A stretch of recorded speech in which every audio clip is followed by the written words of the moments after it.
4 октября 2068 года. Осло. Исследовательский институт Белькор. Собственность корпорации Синотек. Лаборатория антропоморфной робототехники. Выглядит жутковато. «Он всегда такой?» — спросил важный гость и помахал рукой перед застывшими глазами андроида. Это ощущение возникает потому, что он полностью обездвижен и не имитирует дыхание, — ответил гостю Антон.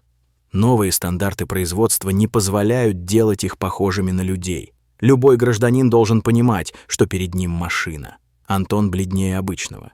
Не любит он неожиданности и все, что сбивает с ритма.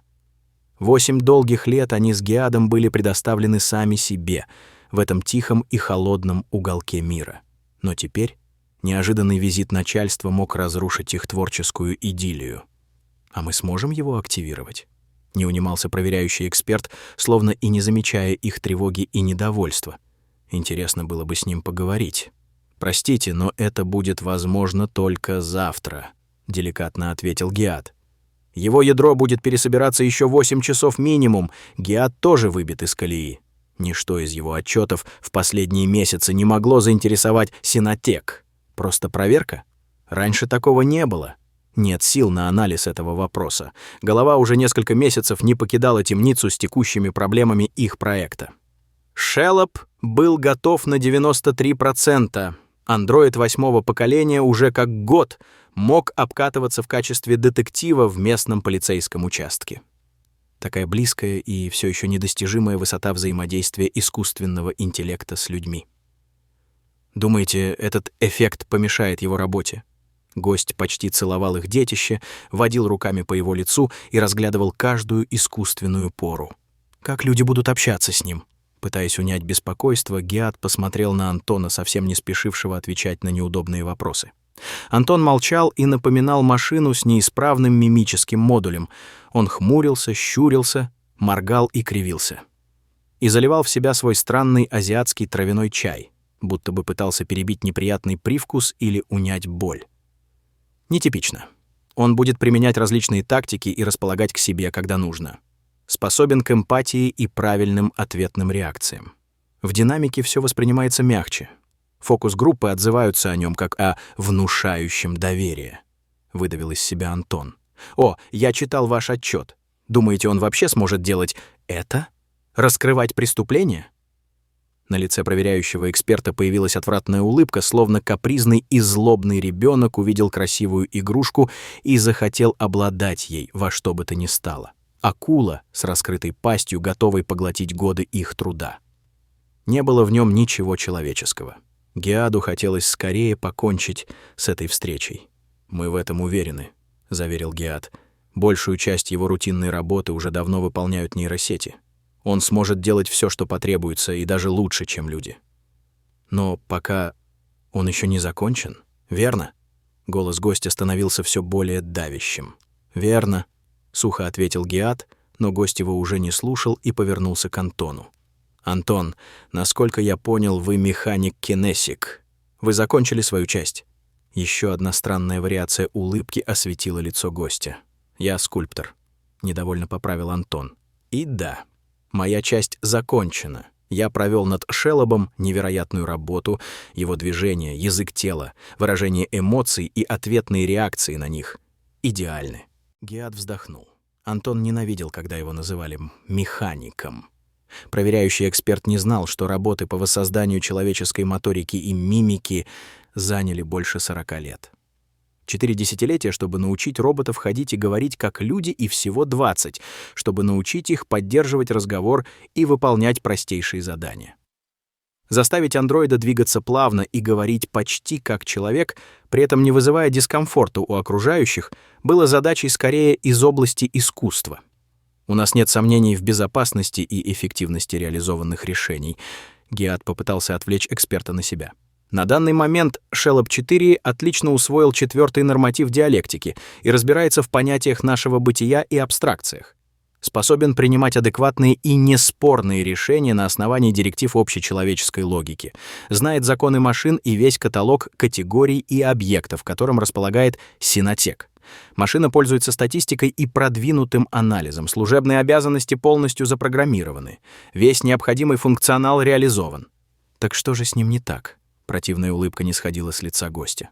Общие проблемы ИИ все еще не разрешены. Каждая прошивка требует тонкой и долгой настройки, миллиардов циклов обучения. Шеллоп легко справляется с шаблонными правонарушениями, где все очевидно, как по учебнику. Но вот когда дело касается нетипичных жизненных дилемм, иногда он попадает в экзистенциальные тупики, проявляет информационную глухоту и кататонический ступор ИИ. Лучший результат стабильной работы пока составляет 98 часов. Этого вполне достаточно для проведения первых полевых испытаний без сложных случаев. Меня больше интересует, как он будет чувствовать себя в забегах на длинные дистанции, хотя бы 2-3 недели. Что скажете? Это было бы отличным результатом, но до него могут быть еще годы работы. 4 автономных рабочих дня. Затем контроль системы превосходящим интеллектом полицейской станции, корректировки личности, подзарядка и снова в работу. Лучше, чем люди. Мы ожидали полную автономность в ближайшем будущем. В ближайшем! Подчеркнул эксперт. В лаборатории повисла неприятная тишина. Гиат сдержал нервный смешок. Они с Антом положили жизнь на то, чтобы заставить машину взаимодействовать с людьми. Но и сами они порой не знали, как делать это правильно. «Господа, не волнуйтесь». Эксперт читал их словно общедоступный код. «Я здесь не для того, чтобы причинить вам вред». Синотек не собирается закрывать вас и осознает привлекательность и потенциал вашего проекта. Я присутствую здесь скорее как аналитик. Моя задача разобраться, в чем проблема, и помочь вам выпустить, наконец, продукт. Я не собираюсь влезать в вашу работу. Может быть, будет достаточно просто повернуть ваш взгляд под нужным углом. Кстати, меня зовут Юзеф. Извините, что так ворвался. Неожиданные визиты — часть моей работы. Только так можно разобраться в ситуации и увидеть истинную картину происходящего в подконтрольных нам учреждениях. Что ж, до завтра. Проверка закончилась так же неожиданно, как и началась. Мгновение, и молодой эксперт пулей вылетел за дверь, оставив после себя лишь неприятное впечатление. «Ты заметил? С этим парнем что-то не так». Антон смотрел в окно и провожал незваного гостя, пока тот садился в подскочивший в парковочный карман кэб. «О чем ты?» — удивился Гиат, уставившись на необычайно мрачного и раздраженного коллегу. «Я столкнулся с ним у входа», — странно проговорил Антон. «Весь этот костюмчик, идеальная кожа, улыбка до ушей, фиксированные позы. Подумал, что нам привезли новую машину с СИР. У тебя такое бывало? Ты когда-нибудь принимал человека за машину?» Странное ощущение. Он поздоровался, и я застыл. Всматривался в него, анализируя словно проблемную машину. Микромоменты моторики ты тоже должен был заметить. Подтормаживает и дергается. «Ну, ты и выдумщик», — рассмеялся Гиат. «Вечно со своим языком тела. Держу пари, этот парень много работает и сидит на психостимуляторах, отсюда и такое впечатление. Не нервничай, нас вряд ли закроют, все будет хорошо». «Понял».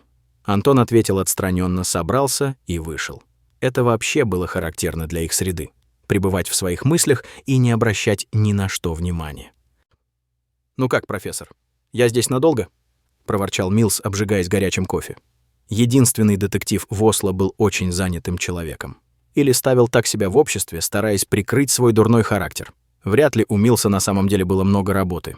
Гиат не любил использовать его, но другого кандидата у них не было. «Итак, Шеллоп, вернемся к протоколу допроса номер 27. Анализ», — обратился Гиат к машине. «Протокол допроса номер 27». В тестовом режиме голос Шеллоба был практически лишён интонаций.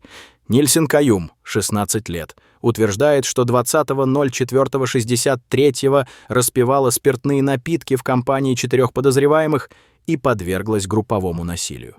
Характерные для подобных случаев повреждения отсутствуют. Психологический профиль после происшествия не соответствует профилю жертвы насилия. При проведении допроса с использованием детектора лжи были зафиксированы алгоритмы мозговых волн, характерные для ложных показаний. На теле предполагаемой жертвы генетические следы подозреваемых не обнаружены. Геоданные чипов подозреваемых совпадают с местом преступления, но их биометрические показатели в момент совершения предполагаемого преступления не соответствуют характерной физической активности. Психологические профили предполагаемых преступников не соответствуют профилям насильников. Проверка детектором лжи пройдена. Вывод: предполагаемая жертва изнасилования Нильсен Каюм лжет. Шеллоп, будь добр, опиши дальнейший алгоритм взаимодействия с Нильсен. Анализ. Зафиксирована дача ложных показаний, совершено правонарушение, наличие состава преступления выявлено. Возможность совершения правонарушения выявлено. Время и место совершения правонарушения выявлены. Улики, запись допроса и ложные показания Нильсен Каюм собраны и находятся в департаменте полиции города Осло. Необходимо возбудить уголовное производство в отношении гражданина Нильсен Каюм на основании статьи номер 424 Единого уголовного кодекса Евросоюза. Ввиду возраста подозреваемой необходимо поставить в известность об уголовном производстве ее родителей или опекунов, изучить личное дело и характеристики подозреваемой, принять решение о мере пресечения, приступить к расследованию, повторить допрос, выявить наличие умысла, установить мотив и цель правонарушения, уточнить обстоятельства, дать оценку психологического состояния подозреваемой. После проведения расследования передать информацию процессуальному сервису, ждать дальнейших указаний, открыть доступ к личному делу и характеристикам Нильсен Каюм. Почему гражданин Каюм так поступила? Анализ. Шеллоп дернул головой, замолчал, нахмурился, расслабился и уставился в одну точку. Гиат сокрушенно вздохнул. «Чёртова машина!» — выругался Милс. «Эй, болванчик! Стоит нам посадить подростка или нет? Что нам делать? Давай, отвечай! Сержант Шеллоп, я к вам обращаюсь!» Шеллоп не отвечал и не реагировал на тряску. Его тело почти мгновенно возвращалось к состоянию моторики за неразличимо короткое время до возникновения вопроса, на который Шеллоп не смог найти ответ. Снова тупик. Ничего не понимаю. Алгоритм анализа поступков хоть и упрощен, но вполне целостен. Специально для этого случая я разжевал ему понятие школьной травли и ее последствий для психики подростка. Это же ответная реакция. Да и не должен он вот так западать. Черт подери! Что мы упускаем? Гиат со злостью сверлил взглядом свое детище. Милс отстал от робота, покачал головой в сторону ученого и громко засмеялся. Ну, умник. К примеру, то, что этот набор железяк и проводков никогда не был подростком с нестабильной психикой. Что ты ему пытаешься объяснить? Ты же много книг на своем веку прочитал. И что? Они уберегли тебя от ошибок? Ты научился понимать по ним мир? Это немного не так работает, пробурчал Гиат. Да наплевать, я не могу на это переложить свои обязанности. Одно дело документы принимать в департаменте и штрафы за мусор выписывать. А тут жизнь. Всякое бывает. Какие бы у тебя не были большие базы, нет в них всех ответов. Это надо чувствовать. А эта штука не может. Но я и не удивлен. Пытаясь совладать с нервами, Гиат отошел к окну и уставился в идеально ровный вылизанный пейзаж из бетона и зелени. Почему-то машина не может мыслить, как вы, детектив. И это странно, ведь его ядро имеет опыт в миллион раз больше, чем ваш или любого другого хранителя правопорядка на этом континенте. Ничего не понимаю. Более примитивные системы уже давно принимают невероятные творческие инженерные решения, до которых бы человек никогда не додумался, или успешно оказывают психологическую помощь вот таким вот подросткам. Может быть, дело в вас, мистер Линк? Издевательски улыбнулся ему детектив, махнул рукой и вышел за дверь. Гиат опустился на диван и откинул голову. Какой кошмар! В ядре Шеллоба примерно 80 миллиардов искусственных нейронов, соединенных сотнями тысяч миллиардов синаптических связей. Андроид знает.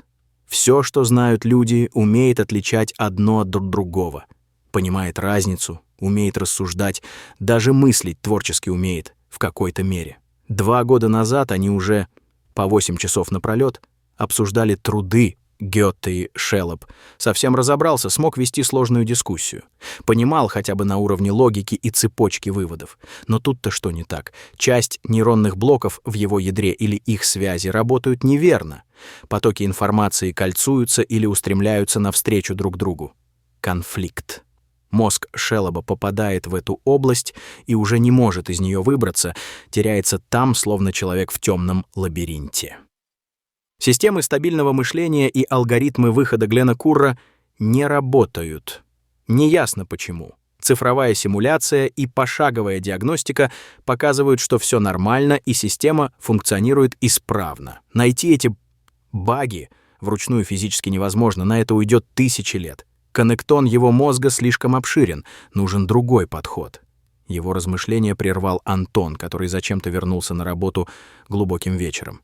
«Что, никак?» — бросил он Гиаду, копаясь в своем столе в глубине лаборатории. «Нет, это фиаско. Думаю, у нас проблемы», — вздохнул Гиад. «Есть идеи?» «Нет. А у тебя?» Антон вышел к дивану, прошел мимо и застыл уже в проходе. «Знаешь», — непривычным голосом начал он, — «Шелоб не живой, в нем нет искры. Не знаю, как объяснить. Я понял это только недавно, как закончил его моторику. В нашем творении чего-то не хватает, и без этого Шелоб существовать не сможет. Антон», — помолчав, спросил его в спину Гиад, — «ты хочешь покинуть проект? Думаешь, нам конец? Думаю, тебе стоит заглянуть в самую суть». Шелоб знает, что такое река, знает ее форму, состав, состояние, свойства, знает, для чего она может быть использована, какую роль может играть и что на ней может случиться. Но понимает ли Шелоб, почему человек может смотреть на реку часами? Нашему детищу не хватает глубины, и мы с тобой не сможем ее дать. Не дожидаясь ответа, Антон покинул лабораторию. «Ты чего такой загруженный опять?» — смутилась запыхавшаяся и почти опоздавшая Джайна. «Забыл про родителей». «Забыл», — виновато пробормотал Гиад и автоматически поправил ее шарф в идеальное положение. «Проблемы на работе. Не волнуйся. Хорошо, напоминание сработало. Ну-ка иди сюда». Джайна притянула его к себе, поправила одежду, волосы и обняла. «Ты знаешь, что ты лучший мужчина на земле?»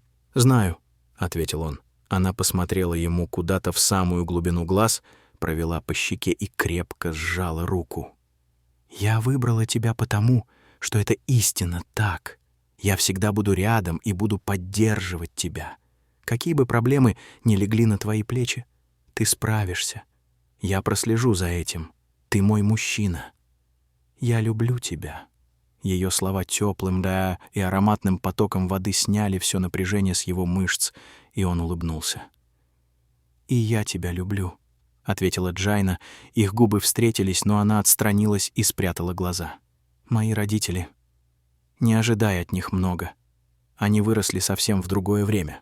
Ты им не понравишься сначала. Справишься с этим?» «Справлюсь. Это правда необходимо», — выпалил Гиад, сразу пожалев о своей трусости. Уже полгода, как он собирался познакомиться с родителями своей девушки, и для нелюдимого ученого это было то еще испытание. «Для меня это важно». Ее тон не терпел возражений. «Хорошо». Выдохнул и немного с радостью капитулировал он. Кэп словно и ждал окончания их разговора. Удивительно простой механизм понимал, когда люди заняты или разговаривают, им нужно дать время. Пустая машина резко затормозила напротив них, вместила в свой просторный салон и повезла прочь. Дорога предстояла не близкая. Родителей Джайны так и не удалось переселить в город. Их безумное желание жить на земле и заниматься натуральным хозяйством взяло верх. Они также не приняли индивидуального помощника, который бы мог значительно улучшить их качество жизни. Джайна часто думала о них и о том, как они справляются там одни. Ее связь с родителями всегда была крепкой. Так у них было принято. Джайна делилась с ними всем, не имела секретов и всегда выслушивала их мнение. Но это не помешало ей вырасти самостоятельной и сильной женщиной. Они встретились случайно и тоже благодаря науке. Их познакомила программа, ответственная за подбор и совместимость людей. Молодому специалисту стало интересно, как работают такие нейросети и насколько точно они научились чувствовать наши особенности. Он зарегистрировал свой профиль и несколько месяцев пытался общаться с разными людьми. Это не было весело или занимательно, да и его научный интерес быстро испарился. Гиад столкнулся с невозможностью воспринимать мир других людей, появилось желание удалить профиль, но хитрая система совершила непостижимое и свела их вместе.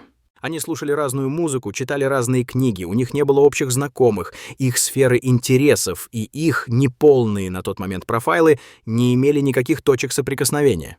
Загадка. В Джайне было нечто особенное, не поддающееся анализу. Она также не стремилась к знакомствам и разговору. На сервис ее привело научное исследование лингвистики и особенностей современных сленга и наречий. Геат перекинулся с ней парой фраз, а потом ему вдруг захотелось не заканчивать этот разговор. Никогда они обсуждали литературу, науку, людей, общество. Геат был поражен ее знаниями и глубиной взгляда. Она раскрыла перед ним совершенно удивительную вещь. Каждый предмет и каждое слово разные люди представляют внутри и понимают субъективно.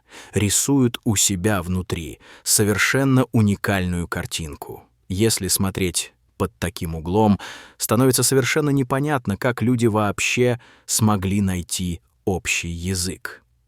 Ее работой стала для Геада основным источником вдохновения. Границы в их обмене информацией начали стираться. Неожиданно она раскрыла перед ним всю свою жизнь со всеми темными и неприятными подробностями, которые обычно принято скрывать. И ни в одно мгновение Геат не почувствовал никакого дискомфорта или отвращения. Он сделал то же самое в ответ. Это было очень странно — принять и познавать другого человека. И еще страннее, когда другой человек искренне хочет познать и принять тебя. А потом они начали отдыхать вместе, правда, в сети. Смотрели старые сериалы и фильмы, читали друг другу стихи, часами напролёт разговаривали и спорили. Путешествовали вместе по виртуальной реальности, расследовали преступления и тайны, ходили в рейды, проживали бесконечные жизни, убивали чудовищ, спасали планеты и цивилизации, побеждали злодеев и сами становились злом. Джайна оказалась умелым игроком и выживальщиком, даже лучше мастера Геада. Так продолжалось 3 года.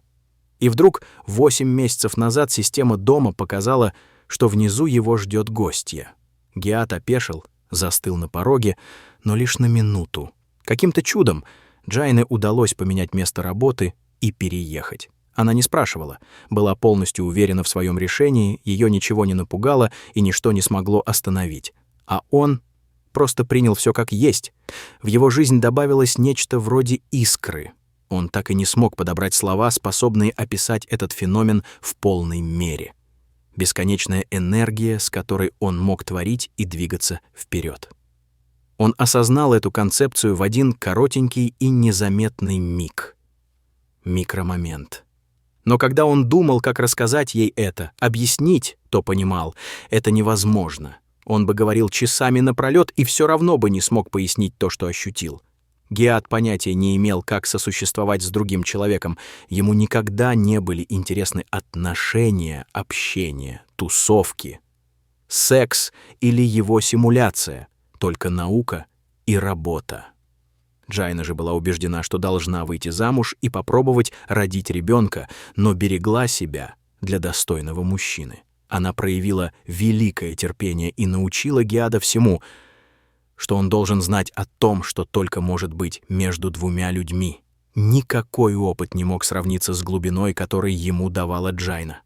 И это было удивительно. Так же удивительно, как когда Геат в первый раз собрал действительно мощную систему и смог погрузиться в виртуал целиком. Мир тогда померк. Оказался таким серым, что в него не хотелось возвращаться. И теперь он снова мерк, когда рядом была Джайна. Но на этот раз это было полностью реально. Сначала он сильно переживал, что она будет только отвлекать его от работы. Да это пугало до чертиков. Джайна была очень важна, но он бы не смог прекратить работу. И она была настолько невероятной, что это и не требовалось. Ведомый ей Геат стал сильнее в 1000 раз. Кэп высадил их у большого дома далеко от магистрали. Ветер раздувал кроны хлипких деревьев, доносил их запах, вокруг не было привычного шума или привычной глухой тишины. Солнце закатывалось и погружало окружающее пространство в неуютную темноту. «Кем вы работаете, Геат?» — вежливо спросил отец Джайны, ковыряя вилкой зеленый горошек на своей тарелке. Заряда старых батарей не хватило. Солнечные дни стали короткими. Семейный ужин проходил при свете свечей и превращался для Гиада в еще более сюрреалистичное приключение. Только тут у него не было права на ошибку, возможности загрузить сохранение и поменять свой выбор на правильный. «Я программист в Белькоре. Занимаюсь машинами, делаю их лучше», — вежливо ответил Гиад, пытаясь заставить себя невозмутимо есть при зрителях. Что-то не очень у вас выходит». По плечам Гиада скользнул недовольный взгляд.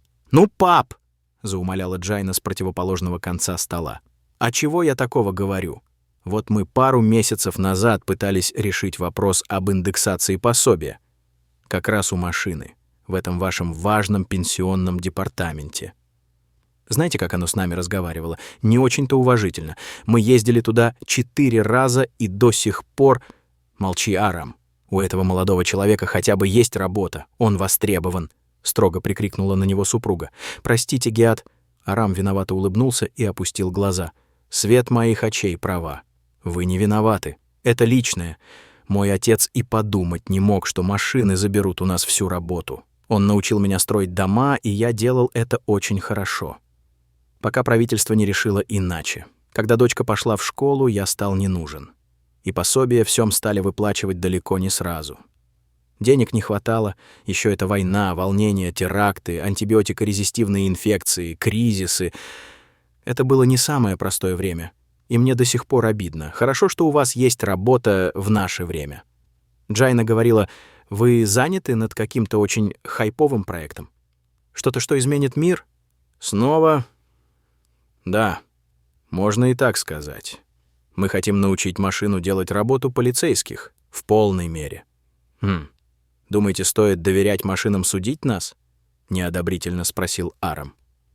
Гиад замолчал. Ему хотелось спрятаться под стол. Джайна бросала на него обеспокоенные взгляды и, похоже, была готова вытащить его из этого рейда в любую секунду. Но это никакая не игра. Она рассчитывает на него, он должен справиться. Только Аллах может судить нас. Тихо выдавил из себя Гиад, поймав на себе несколько настороженных взглядов. «И вы меня не судите. Я прочитал Коран после того, как встретил вашу дочь, и дал прочесть его машине, чтобы она сделала выводы. Как бы вашу культуру не осуждали в прошлом, в ней есть зерна добра и рациональность. Я уважаю ваши взгляды на мир». В глазах девушки отобразилась паника, но ее отец не разозлился, наоборот, впервые посмотрел на гостя с интересом. Гиад проглотил комок в горле и продолжил. 10 лет назад я посетил парижское гетто. Там жизнь совсем отличается от нашей. Дети рождаются без чипов, медицины и системы контроля. Вырастают и живут так, как мы жили век назад. И умирают там же, с этим пока ничего не сделать.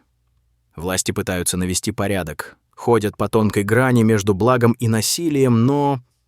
Полицейских там не уважают, плюют в них, ругаются, даже убивают. Люди, взявшие на себя такую ношу, меняются. Становятся чёрствыми и глухими к чужой боли. Они ищут способы делать свою работу так, чтобы она их не тяготила, хотят справляться с тем, что происходит вокруг. Каждый день они получают шрамы на всю жизнь и вскоре не могут действовать правильно. Я подумал, что будет здорово, если я избавлю людей от такой работы. Никто из нас, каким бы он ни был героем, не заслуживает таких испытаний. Машины будут видеть все чистым, таким, как оно есть. Им не будут сниться кошмары, они сами не станут жестокими и смогут принимать верные, справедливые решения. И никогда не устанут. В этом плане они лучше нас. Когда в мире не будет возможности совершать преступления, мы все будем в безопасности. Я решил посвятить себя этому. С виду достойный джихад. А что будет, когда машина заменит вас, Гиад? Что будет, когда вы сами окажетесь не нужны? Не волнуйтесь, Арам.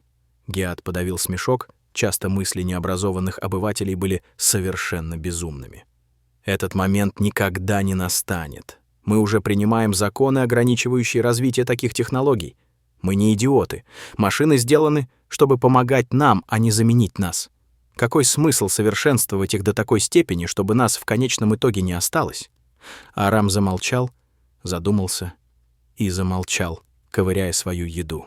«Что ж, хорошо, если так», — прокашлявшись, сказал он. «Есть в этом всем и хорошая сторона. В конце концов, я ношу уже 3-й легкие, машина-хирург не допустила ни одной ошибки. А я еще помню, как в больницах Не было медикаментов, и врачи могли допустить ошибку. Кажется, теперь таким диким... Дальнейший ужин принес значительно меньше психологических увечий. Разговоры сместились в сторону увлечений, и Гиат смог блеснуть своими знаниями и любовью к миру уже раритетных вещей и литературе. Спустя еще час мама увлекла Джайну наверх для их доверительных посиделок, а Гиаду пришлось сохранять хорошее впечатление в одиночестве. «Ты куришь, Гиат?» — спросил Арам, вытащив его на крыльцо. «Нет, никогда не курил», — честно ответил Гиат. «Тогда постой со мной». Арам затянулся сигаретой и выдохнул дым.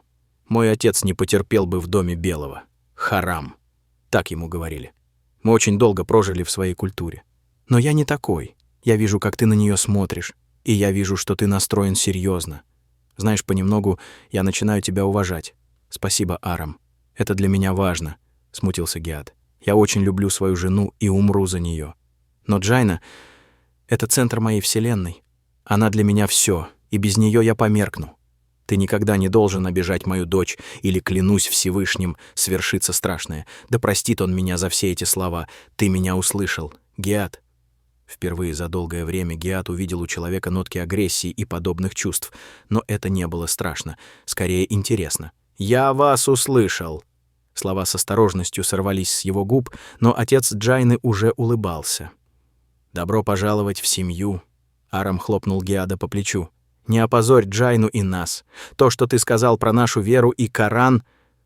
«Это правда?» «Да. Не встреть я вашу дочь, я бы не поменял к этому всему свое отношение», — искренне ответил Гиад. «Ты веришь в Бога?» Арам странно посмотрел в его глаза. «Я не знаю. Наука дает ответы на многие вопросы, и эти ответы сильно отличаются от любой религии. Но наука так и не дала ответ на вопрос, откуда произошло все это, что было до Большого взрыва и что лежит там, за пределами, которые мы не сможем перевести в уравнение. Версия случайности и происхождения из ничего кажется мне глупой. И вот я сам делаю что-то похожее на человека, не сочтите за оскорбление, и пытаюсь научить это творение быть добрым и человечным, жить и действовать правильно. И на удивление, религия и пророки пытались сделать то же самое с нами. Я и правда ищу ответы в вашем Писании. Воистину, Бог всегда найдет дорогу в страждущее сердце, окончательно смягчился Арам. Гиат тоже расслабился и пытался спокойно вдыхать едкий дым. Арам докурил и смотрел в глубину леса. «Гиат, знаю, сейчас со всех сторон неподходящее время, но я хочу, чтобы у меня появились внуки. Прежде чем меня не станет, я хочу снова ощутить весь этот шум в доме. Не отвечай, ты меня услышал. Вы проживете еще долго? У меня отличная корпоративная страховка на всех членов семьи», — начал было говорить Гиат, но развить эту тему не смог. Его взгляд уперся в копошащуюся массу деревьев, и тело вздрогнуло. Как люди жили в таких условиях раньше, без городов и систем жизнедеятельности? Подсознание уже искало угрозу в каждой качающейся ветке. Хотелось вернуться в дом. Именно так это и работает. Бессознательное. Детектив вышел на улицу и сплюнул на землю. Привычка, приобретенная во время работы в Англии, которую он иногда не контролировал. Словно тень, молодой протеже следовал за ним, и его лицо выражало страдание. Обычно именно на протеже и валилась эта ненавистная часть их работы. «Я сам позвоню», — проворчал Милс и отогнал младшего сержанта. На полицейском интерфейсе его линзы отобразился желаемый номер, система слышала их разговор и знала, что делать дальше. В ушах прозвучал сигнал дозвона. «Мистер Линк», — детектив попытался сделать свой голос максимально официальным. Он терпеть не мог подобные звонки. «Да, я уже собираюсь. Я опаздываю на встречу с вами. Совсем забыл. Прошу прощения, я скоро буду в лаборатории. Задержался вчера по личным делам». Растерянный голос Гиада сопровождал грохот посуды. «Мистер Линк, да. Я хочу, чтобы вы сейчас же приехали к дому Антона». Гиад вдруг почувствовал непривычный тон детектива, замолчал и задумался. «Но зачем? У меня работа. Давайте встретимся там», — пробормотал он растерянно. «Мистер Линк, Антон умер вчера ночью», — максимально разборчиво и с паузами произнес детектив. «Как умер? О чем вы говорите?» Милс почувствовал, как что-то оборвалось внутри его собеседника. Геат не ожидал таких новостей. Самый тяжелый момент был позади, детектив сделал паузу и продолжил своим обычным деловым тоном. Покончил с собой. Прошу вас, немедленно прибудьте к его дому. Адрес, вы знаете. Да, сейчас буду. Типичная и заторможенная реакция Геада снимала множество вопросов к нему. Спустя минут 20 молодой профессор был на месте. Он выглядел растрепанно, невыспавшимся и испуганным. Чуть не выпал из кэба, запнулся о высокий бордюр и снес один из предупреждающих голографов оцепления. Недовольный его поведением, полицейский дрон разразился потоком попискиваний и щелчков. «Как это вообще случилось?» — скомканно пробормотал Геат. Детектив внимательно оглядел его, заставил под своим взглядом опустить глаза и, не вдаваясь в подробности, доложил. Он извлек свой чип, подключил его к какой-то самодельной системе, сымитировал стандартные показатели, делал так не в первый раз. Затем он употреблял алкоголь и мешал его с наркотиками. С какими конкретно, я пока не готов ответить, но точно знаю. Среди них были и нелегальные. Его сердце остановилось в 4 утра. Передозировка. Мы узнали об этом пару часов назад. Это самоубийство. Зачем он так... Геат задышал очень быстро и осел на землю. Его психологический профиль был в порядке, только сейчас станция обнаружила в нем несоответствие. Он знал, как обмануть систему. Я не удивлен, учитывая, чем вы занимались. Похоже, затяжная депрессия. С таким не шутят. Он ни с кем не общался несколько месяцев, с вами, я так понимаю, тоже. Но вы здесь не по этой причине. Геат Линк внушал беспокойство, как и все люди, столкнувшиеся с подобным в своей жизни. Шаблоны поведений, которые Милс изучал в академии, не могли передать, что происходит в такой момент с человеком. Детектив никак не мог привыкнуть к этой части своих обязанностей. Слишком сильные эмоции и неконтролируемая обратная связь. Куда комфортнее иметь дело с трупами. Пройдемте в дом. Хочу, чтобы вы сами все увидели. Не волнуйтесь, тела там нет. Его уже увезли. Прозрачная дверь услужливо распахнулась перед ними. Геат не был у Антона почти год. Ничего не поменялось, все стояло на своих местах, Антон всегда любил порядок. Все чашки на месте, гитара на стойке, древний винил по алфавиту.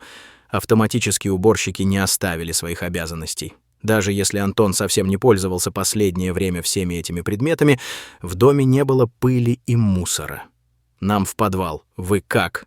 Детектив внимательно наблюдал за Геадом и был готов действовать, если тот упадет в обморок.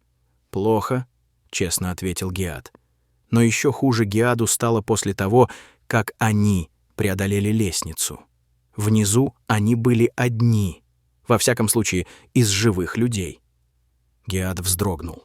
Небольшое детское тельце, затянутое в розовую балетную пачку, изящно топталось на месте, разучивая балетный шаг и совершая ошибки. Только снятая лицевая панель и оголенный углепластиковый череп выдавали в этом создании андроида. И все это на фоне десятка голых манекенов машин, стоящих и лежащих вокруг. Кукольный домик. «Узнаете?» — тихо спросил Милс. «Да». «Узнаю», — ответил ему потерянный голос. «Это его сестра». «Погибла при ударе по Симферополю, верно?» «Да». Геад осел на ступеньки, уставился в пол и снова задышал быстро. «Помогите мне понять, Геад. Я всегда считал, что брать такие проекты надо мне этично, непрофессионально и даже незаконно по кодексу вашей организации». «Это так», — задыхаясь, прошептал Геад. «Замечали за ним странности? Вы были в курсе этой работы?» «Нет, совсем нет». «Успокойтесь, пожалуйста. Вы участвуете в полицейском расследовании. Мы с вами сейчас посмотрим, какими делами он занимался, пока все не произошло. А вы мне ответите, чем именно? Или мы можем сделать это завтра, когда вам полегчает?» «Нет, пойдемте, посмотрим. Вчера он был какой-то не такой... Не понимаю». Как только дело дошло до работы с системой дома, Геад взял себя в руки и отстранил детектива. Геад вывел все записи камер, отслеживающие перемещение хозяина, на голограф комнаты. Антон сидел прямо на полу, обложившись старыми физическими экранами. Он наблюдал танец андроида, похожего на его сестру, и вносил коррективы, совсем незаметные даже глазу Геада. Все еще не то. Срывалось с губ Антона, и машина замирала. Цикл повторялся снова, и снова шли минуты, и Антон все меньше отрывал голову от кода. Он начал прикладываться к бутылке, возился со странной трубкой, курил ее, запивал алкоголем таблетки, затем удалился почти на час в ванную и вернулся, уже едва стоя на ногах. «Я не могу вспомнить тебя, Айда», — сказал он чужим голосом. Геада била дрожь, помогая себе пальцами и взглядом. Он буквально потрошил голографический интерфейс дома, висящий перед ними в воздухе. Айда, 18 лет. Айда заканчивает Космтех. Айда на своей свадьбе. Мелькали перед ними версии уже более взрослых машин. Что это значит? Детектив решился прервать Геада, пока он не досмотрел видео до конца. «Я думаю, он делал свою сестру такой, какой она могла бы быть», — спешно проговорил Геад, отвернулся, отбежал, и его вырвало в раковину. «Зачем? Я не знаю...» Геад не удержал слез. «Как я этого не заметил?» Он был странным. Мы все странные в этой области. Детектив запнулся, глядя на бледного Геада. «Я хочу попросить вас, чтобы вы разобрались в его записях и объяснили мне, что произошло. Но если это слишком, откажитесь. Вы не обязаны». «Обязан. Я обязан. Дайте только прийти в себя. Пойдемте на улицу», — подхватил его детектив.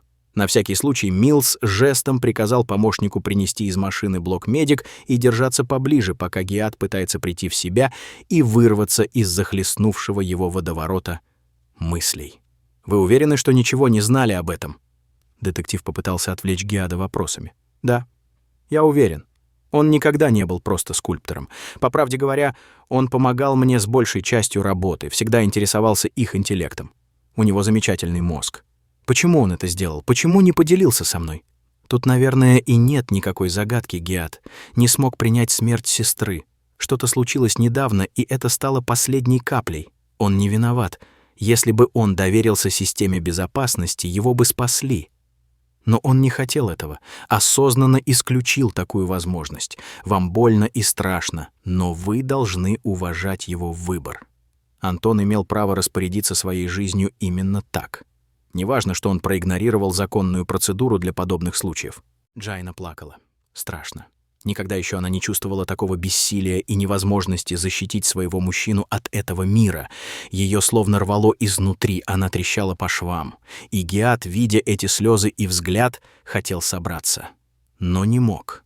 У Антона не было родителей или друзей. Он запретил информировать свой круг общения и дальних родственников о произошедшем. В его записке были лишь сухие инструкции и никаких ответов. Впервые в жизни Геад отправился на похороны. Человека на входе в центр прощания он принял за машину. Слишком уж он был добрый и отзывчив, при этом неестественен и фальшив. Как можно заниматься таким? Видеть эти лица каждый день, слушать это, пропускать через себя это. Все прошло ужасно и скомканно. Когда Геада попросили, он не смог ничего сказать об Антоне, словно бы потерял контроль над своим центром речи. Не мог принять запрос, не мог обработать его, не мог ответить. Информационная глухота. Джайна вцепилась в его руку и хотела скорее протащить через все это. Хорошо, что она была рядом. Всего лишь 20 минут на весь процесс. Несколько слов сотрудника центра, пара наводящих вопросов и предложение оплаты дополнительных услуг. Геад решил оплатить все со своего счета. Не мог он поступить иначе и чувствовать свое бессилие.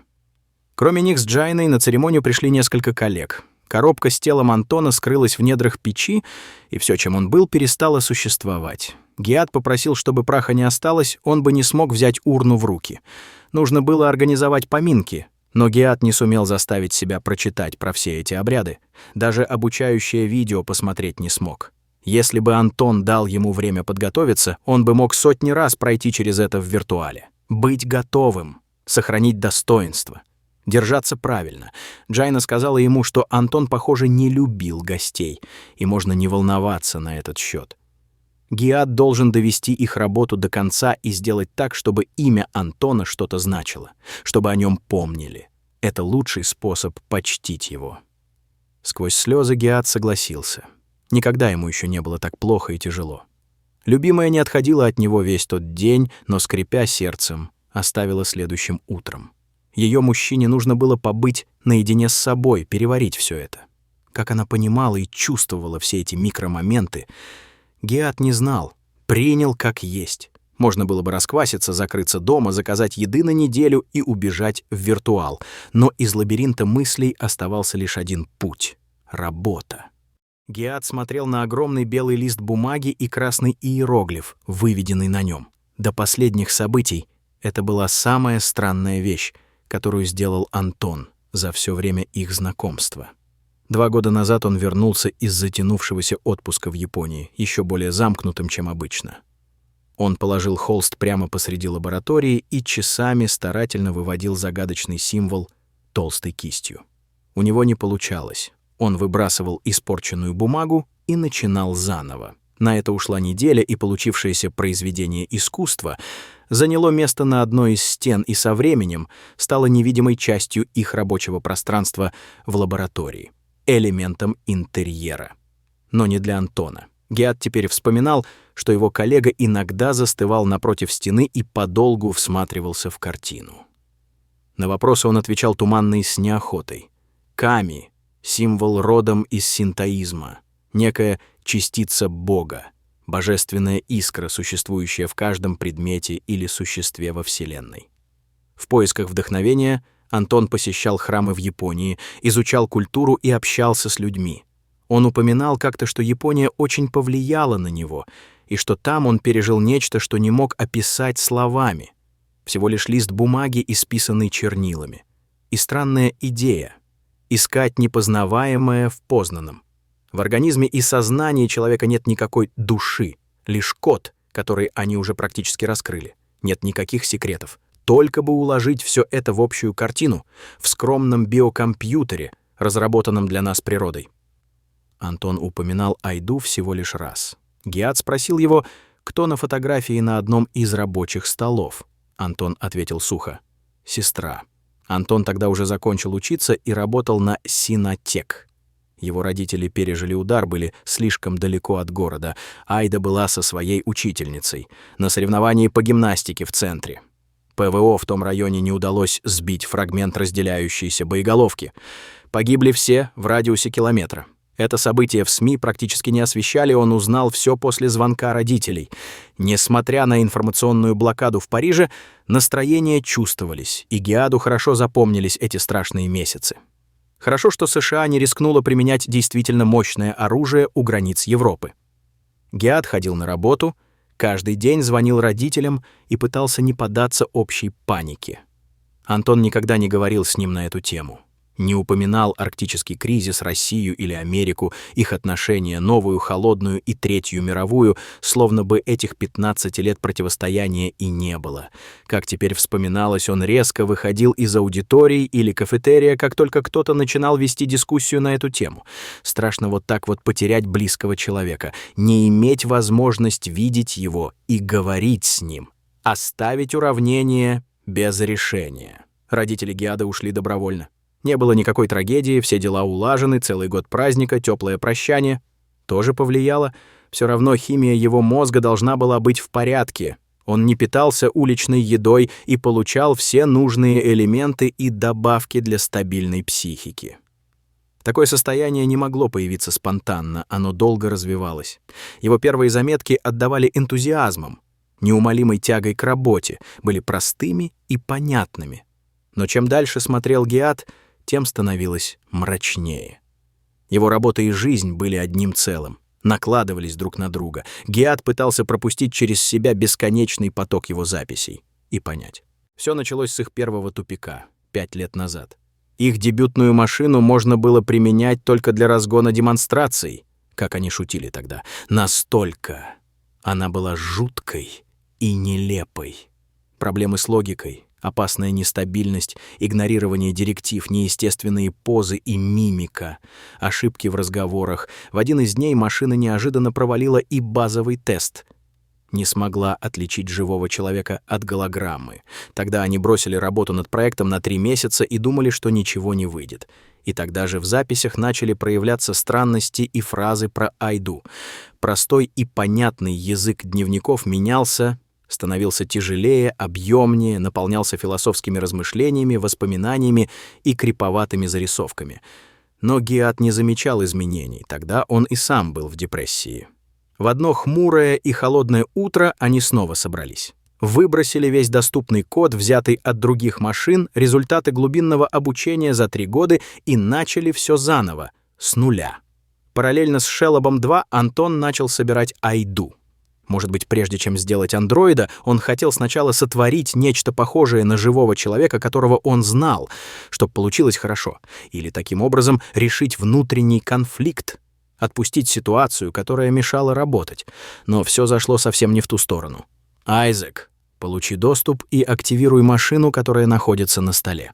Гиат выдохнул, протер глаза и уставился на маленькое тело андроида, пришедшего в движение. Девочка умело приняла сидячее положение, сдвинулась к краю металлического стола и свесила ножки. «Статус?» — скомандовал Гиат, но ответа не последовало. «Диагностика». Айда не знала сервисных команд и жила своей жизнью с интересом и энергией ребенка, разглядывая аудиторию. Ее голова вертелась все чаще, она начала болтать ножками и вдруг резко повернулась к Гиаду. «Когда мы пойдем есть мороженое?» От ее сосредоточенного взгляда и детского голоска Гиат вздрогнул. «Айзек, отключи машину», — вырвалось у него. «Не хочу спать», — заявила Айда, вернулась в лежачее положение и замерла. Руки Гиада тряслись, давненько он не испытывал страха к машинам.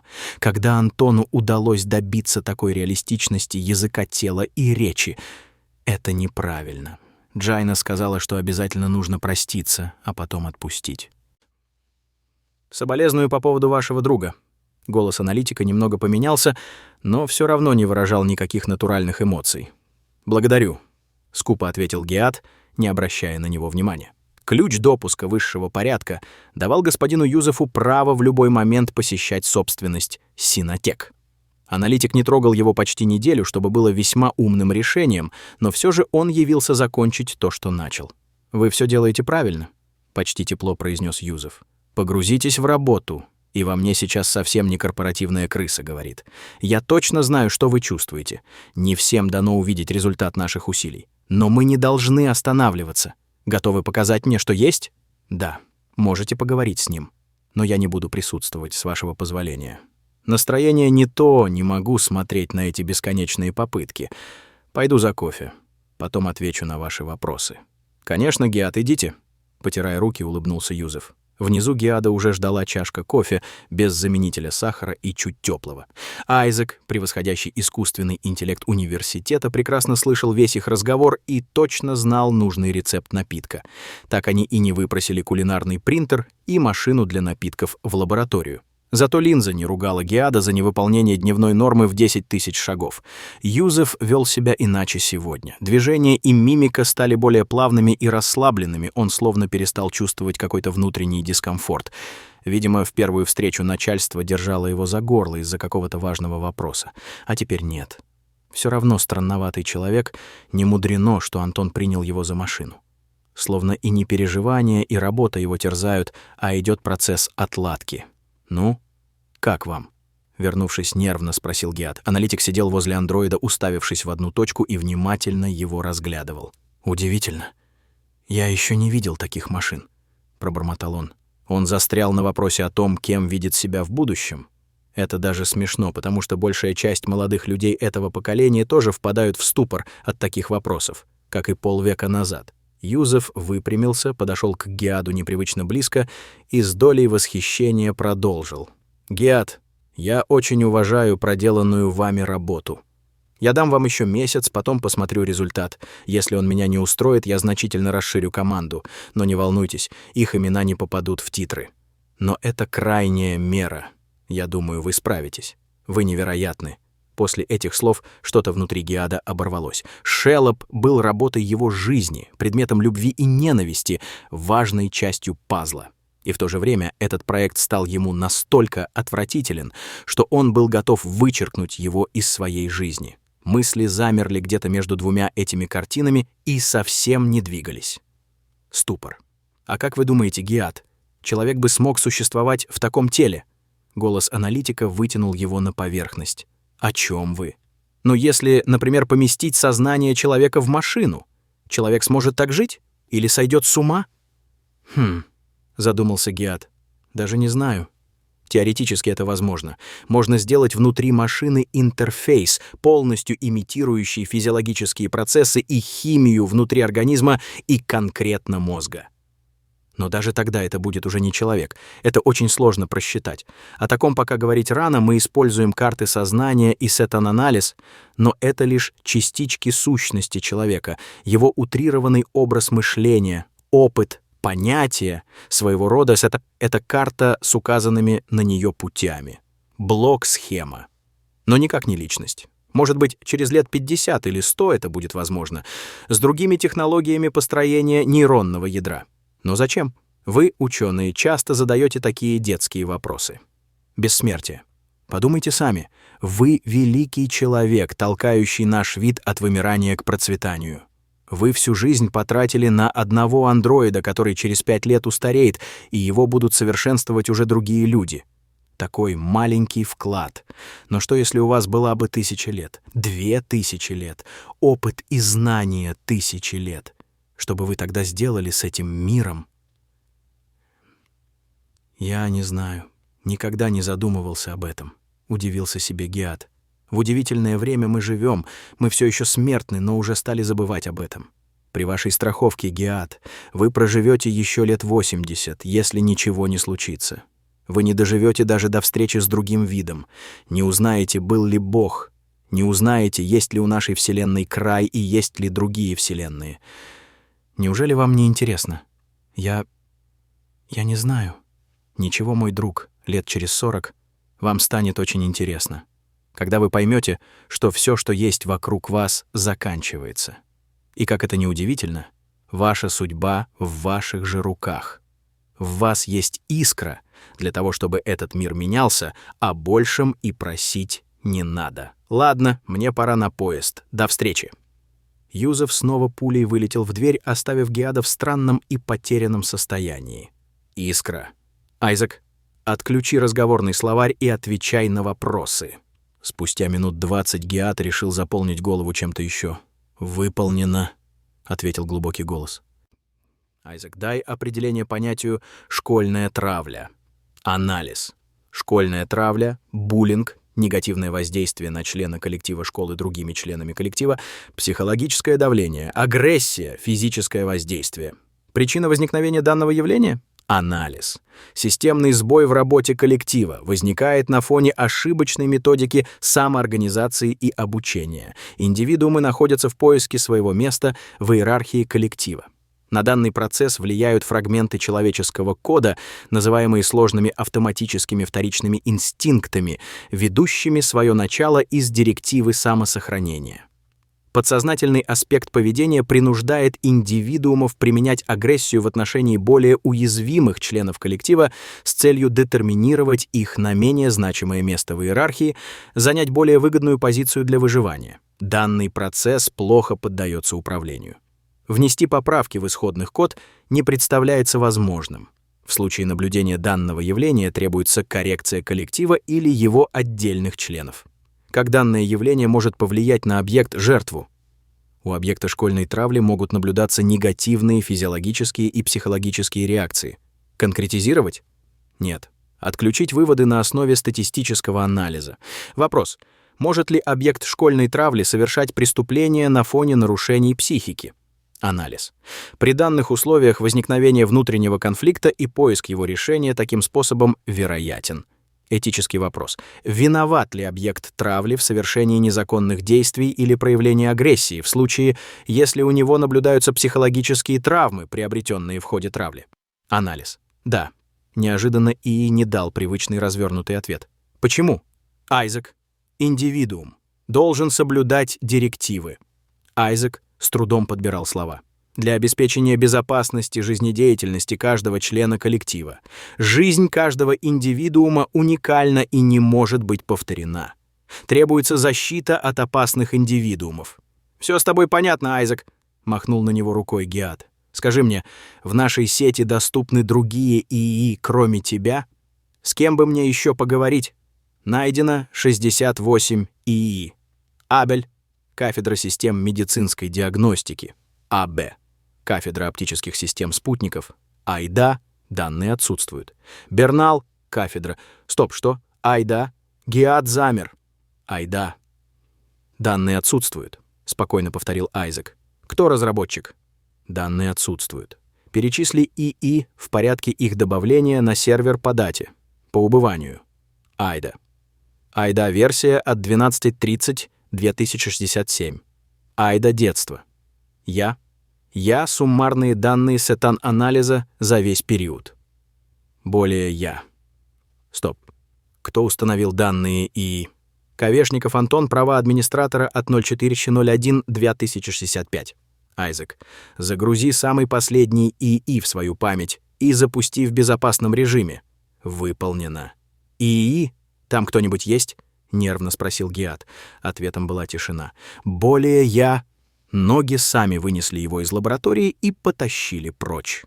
Такого внутри него еще не происходило, и он не сталкивался с подобными нарушениями в работе с ЦИИ. Мысли о Шеллобе и о том, чем занимался Антон, чередовались у него в голосе самым хаотичным образом. Гиат не мог сосредоточиться на чем-то одном, и думать сразу о двух проблемах подобного уровня тоже не мог. Хотелось позвонить Джайне. Она бы обязательно нашла для него нужные слова, или хотя бы успокоила, снова вывела его на цикл неспорных и безболезненных размышлений. Нет. Нельзя грузить ее всем этим дальше, не для того была создана ее светлая голова. Неожиданно Гиат оказался в старом парке. Как это бывало в молодости, погруженный в свои мысли, он мог пройти километры, совершенно не осознавая, что делает. Не лучшее место для приличного гражданина, если верить карте города. Оранжевый уровень угрозы, предупредила его линза. «Эй ты, длинный!» — окликнул его странный, отдающий металлом голос. Гиат обернулся и к своему неудовольствию столкнулся со Скампом, человеком, считающим, что весь окружающий мир — мусорная свалка. Его мусорная свалка. Голос бродяги был таким неприятным и странным из-за кустарного голосового импланта, заменившего ему часть челюсти и трахею. Может быть, рак или плотоядная бактерия, которую этот отброс просто не захотел лечить. «Ищешь чего?» — спросила неприятная личность, улыбаясь ему кривым ртом. «Ищу?» — удивился Гиат вопросу и тому, что не повел себя как в виртуале и не бросил резкое «нет». «Да, у меня есть». Бродяга извлек из-под складок одежды темную гладкую бутыль. «Лучший Сэм в городе». «Сэм?» — удивился Гиат. «Самогон, такого нигде больше не купишь. Это тебе не сраный героин, деревенщина. Я называю его удел аристократов», — сверкая глазами, ответил Скамп. Гиат уставился на бутылку и бродягу. Одним из методов выхода ИИ из тупика является случайное действие и наблюдение последствий. «Сколько?» — спросил Гиат. «За кредиты и евро не торгуюсь», — фыркнул бродяга. «Твоя линза и обувь. Идет», — выцедил Гиат как герой одного из своих виртуальных приключений. Прежде чем покинуть его глазницу, линза попыталась напугать его штрафами за незаконные сделки и употребление алкоголя без лицензии. Военные ботинки бродяги оказались очень неудобными, даже после затяжки на нужный размер, а пейзаж, без дополненной реальности и украшающих фильтров, депрессивным и блеклым. Гиат не торопился. Он давно не давал отдыха глазам и не бывал на набережной. Глоток морского воздуха и глоток этого Сэма. Напиток оказался странным и неприятным на вкус, но лучше, чем подобное экспериментальное пойло в виртуале. Отдать линзу было странной идеей. Зачем она Скампу? Такие чипы и запчасти можно легко найти на помойке, некоторые меняют линзы раз в сутки. К информации и финансовым операциям он доступ тоже не получит. Только архив фото и видео за несколько суток. Джайны там нет, только он. Что ж, даже если этот парень извращенец, все равно не важно.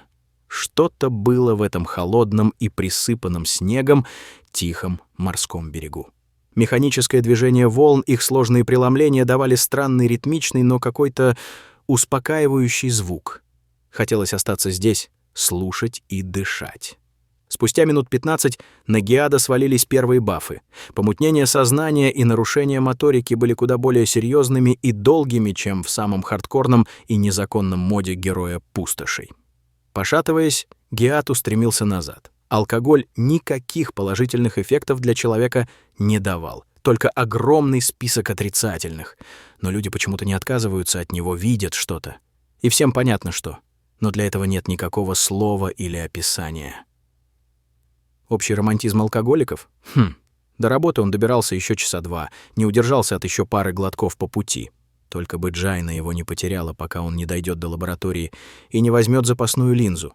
Увидеть родного человека в офлайне — то еще испытание. В здании было почти пусто, мало кто любил работать по вечерам.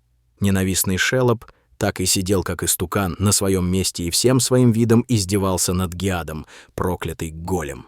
«Шеллоп, ты не устал сидеть? Осмотри-ка лабораторию на предмет улик и прогрузи протокол допроса номер 27 до последней стабильной точки».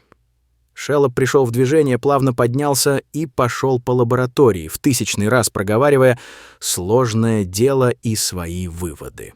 «Шеллоп, правильно ли возбуждать уголовное дело в отношении гражданина Нильсен Каюм? Анализ». На этот раз Шеллоп успел сделать несколько шагов, прежде чем замереть. Когда одна из его ног застыла в воздухе, Гиад загнудел себе под нос знакомые ругательства. «Анализ!» — голос без интонации разнесся по пустой лаборатории.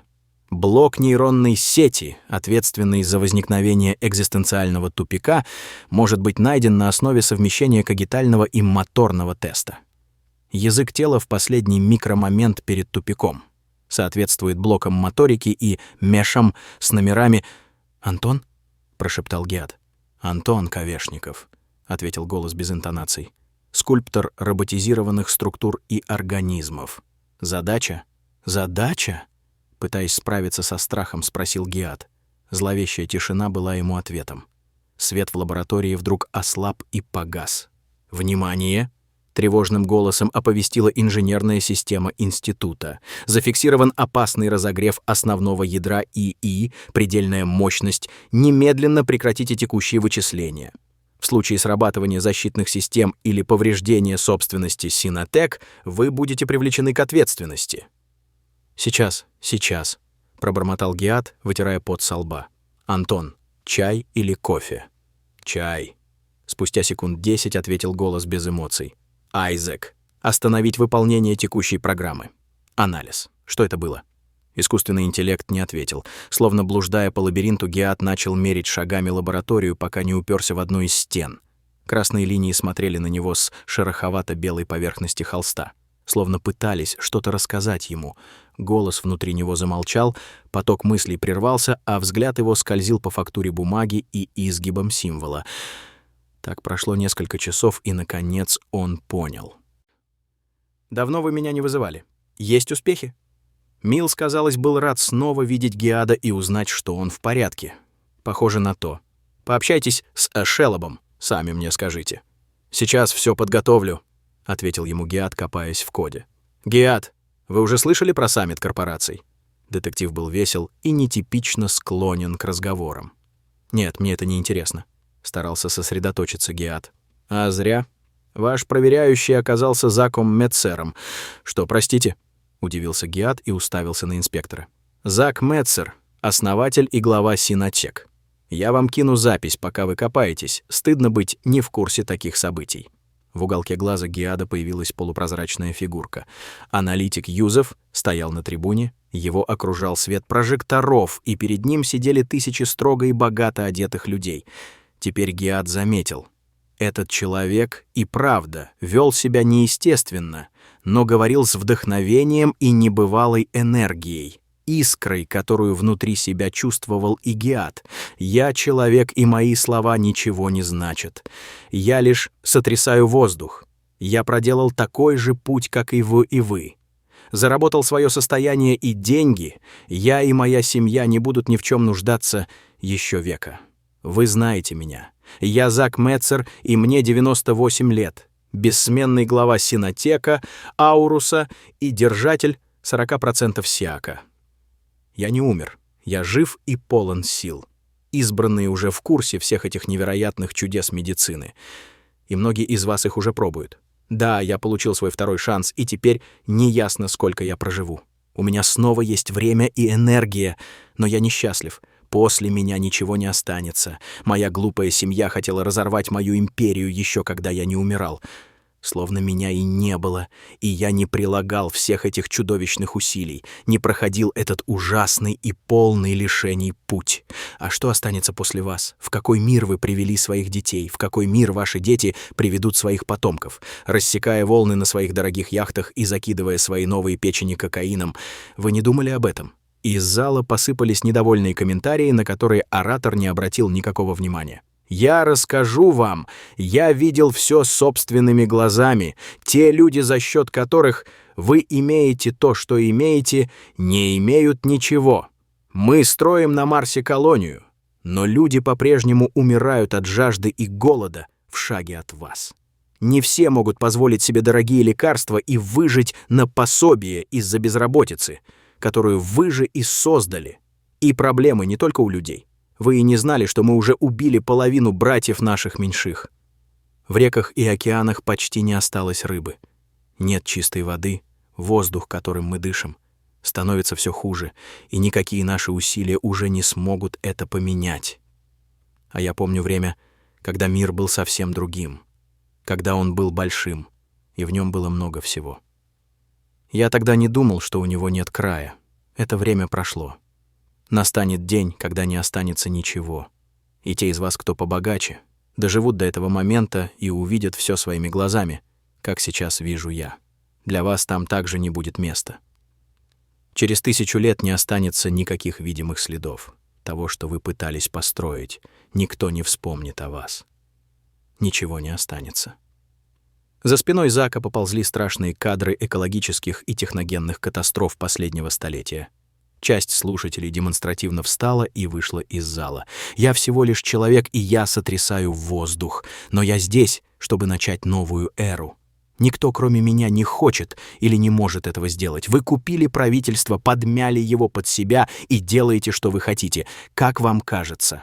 Но вы такие же бессильные муравьи, и этот благоприятный сезон скоро закончится. Вы не можете победить смерть, не можете замять водные бунты во Франции или Африке, и вы ничего не сможете сделать, когда мир рухнет». Помолодевший глава Синотек прожег взглядом первые ряды зрителей. «Я, Зак Метцер, перезагружаю понятие «бизнес». Деньги больше не имеют никакого значения. Вся моя империя теперь будет работать на то, чтобы мир стал лучше или хотя бы не сгорел в огне, который мы все разожгли и поддерживали. Все сотрудники Синотека, Ауруса и дочерних фирм, все их родственники и близкие друзья получат пожизненное пособие в размере, необходимом для выживания, полную пожизненную медицинскую страховку и гарантию полной защиты от всех видов угроз и преступлений от службы безопасности Ауруса. Я буду заботиться о всех своих людях, потому что я не лучше их, не выше, потому что я с ними в одной лодке. Мы одна большая семья, и мы будем стремиться выжить. Я использую все свое личное состояние и все свободные ресурсы империи, буду продвигать эту тему на каждом углу. Я захвачу сознание каждого жителя Земли и донесу до него истинность своего взгляда. Вы уже ненавидите меня, но у вас не останется иного выбора, кроме как последовать за мной. Обращаясь к господинам Сиповскому и Бхарату, вы можете убить меня, но я сделал так, что этот поезд не остановится даже после моей смерти. Можете не воспринять меня всерьез, но спустя пару часов вы увидите, как Альфа, Бета и ГАГМ подпишут первый пакт между мегакорпорациями. Это лучшие моменты, он всех разнес там, — вставил детектив и улыбнулся потерянному виду Гиада. Ну что, мы готовы, мистер Линк? Пожалуй. Неожиданный поворот. Зак очень смелый человек. Подумаю об этом позже, пробормотал Гиад. Детектив повернулся к андроиду и сел на краешек стола. «Эй, болванчик!» Подозреваемый напал на девушку и пытался совершить в отношении нее преступление сексуального характера. Мимо проходил профессиональный боксер и вмешался в ситуацию, прекратил нападение подозреваемого на девушку. После того, как нападение подозреваемого прекратилось, он попытался скрыться. Боксер напал на подозреваемого и нанес ему тяжелые повреждения. Боксер утверждает, что выполнял гражданский арест. Что мне сделать с боксером? Анализ. Дерьмо, прошептал Шеллоп. Его мимика отобразила крайнюю степень отвращения на секунду и тут же исправилась. Убрать лишние улики в отношении боксера. Помочь с линией защиты. От лица полицейского департамента рекомендовать судье назначать условное наказание и общественные работы в размере 600 часов и более, направить боксера на курсы управления гневом, заставить проходить экзамен на социальное взаимодействие в течение 3 лет. Это что сейчас было? Глаза Милса полезли на лоб. «Это были вы, детектив», — загадочно пояснил Гиат, не отвлекаясь от кода. «И? Не хотите пояснить?» — навис над ним детектив. «Пока я называю это схемой ИИ Ковешникова.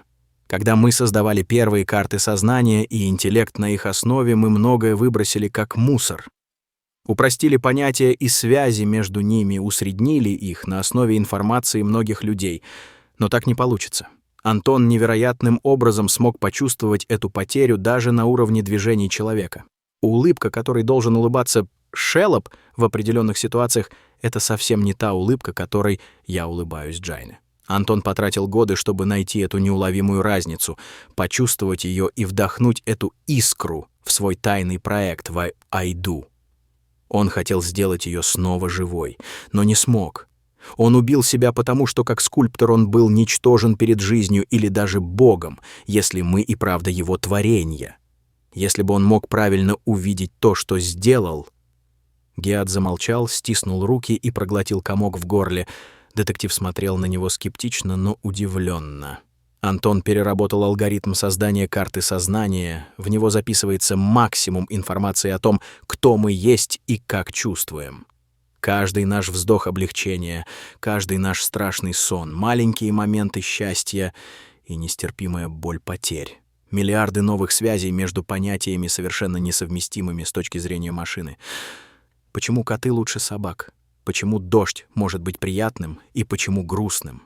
Почему вам страшно, что вы не можете защитить всех, и почему вы стараетесь работать лучше, чтобы этого избежать, то, что делает нас нами, микромоменты уникального и глубоко личного опыта. Вы дали машине мою душу, смогли поместить в нее мое сознание, прошептал детектив. Нет, пока это недостижимо, лишь вашу суть, неуловимый и быстрый ее момент. Когда Шеллоп не сможет найти выход из тупика, на секунду он найдет эту суть, как человек, которого лишь на мгновение пробудили ото сна и задали вопрос. Я еще не совсем разобрался, как это работает с точки зрения кода и симуляции. И это ужасно грузит вычислительные мощности, если работает постоянно. Шеллоп спокойно изображал дыхание, моргал, совершал случайные жесты и бросал на них спокойные и доверительные взгляды. Детектив потер затылок и немного походил вокруг него. Ни хрена себе. Гиаду удалось таки удивить этого грубого и неприятного человека до такой степени, что его было не узнать. А можно сделать так, чтобы он не ругался. Сам борюсь с этой привычкой уже много лет. Можно. Я использовал ваши старые карты, кое-что взял от Антона и от себя. Когда я смогу с ним поработать? Потер руки детектив. Уже скоро, уверенно ответил Гиат. И еще. Я не лучший кандидат, у меня проблемы с силой воли и сочувствием. Не беда, я знаю, у кого взять эти качества, улыбнулся Гиат, лаская взглядом голографию Джайны на своем столе.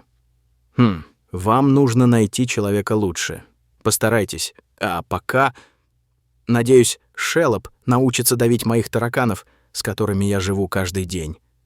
Детектив хотел сказать что-то еще, но застыл. Его взгляд зацепился за красный символ, подымающийся словно паук, с белой поверхности когда-то чистого холста.